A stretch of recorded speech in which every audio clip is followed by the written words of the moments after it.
ბელოს კათოლიკოს პატრიარქი მცხეთა თბილისის მთავარეპისკოპოსი და ბიჭვინთისა და ცხუმ-აფხაზეთის მიტროპოლიტი უწმინდესი და უნეტარესი ილია მეორე ოფიციალური ვიზიტის დასრულებამდე რუსეთში მცხოვრებ ქართული დიასპორის წარმომადგენლებს შეხვდა. საქართველოს ეკლესიის საჭეთმყრობელმა მოწვეული სტუმრები დალოცა და მათ სამშობლოში დაბრუნებისკენ მოუწოდა. კათოლიკოს პატრიარქმა რუსეთის პრეზიდენტთან შეხვედრის შესახებაც ისაუბრა და ორ ქვეყანას შორის მეგობრული ურთიერთობის აუცილებლობაზე გაამახვილა ყურადღება.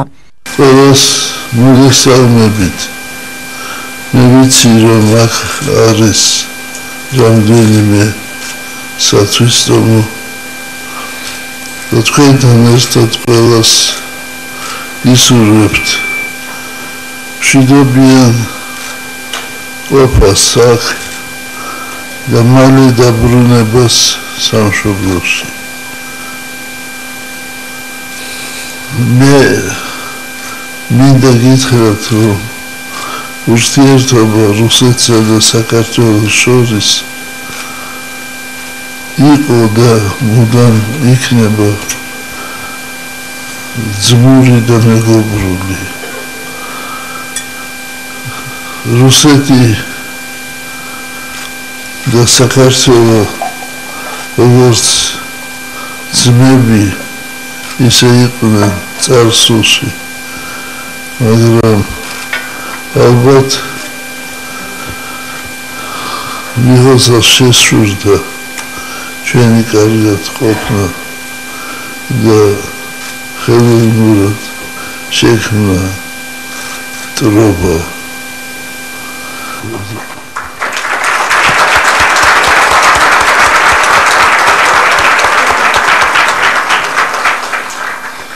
მე მქონდა შეხვედრა მის აღმატებულებასთან რუსეთის ფედერაციის პრეზიდენტთან ბატონ ვლადიმერ პუტინთან. მე ადრეც მქონდა შეხვედრა, მაგრამ ის სიტყვა, ის ყურადღება რაც გამოიჩინა პრეზიდენტმა პუტინმა, ეს იყო განსაკუთრებული და იმედის მომცველი. მე ვფიქრობ, რომ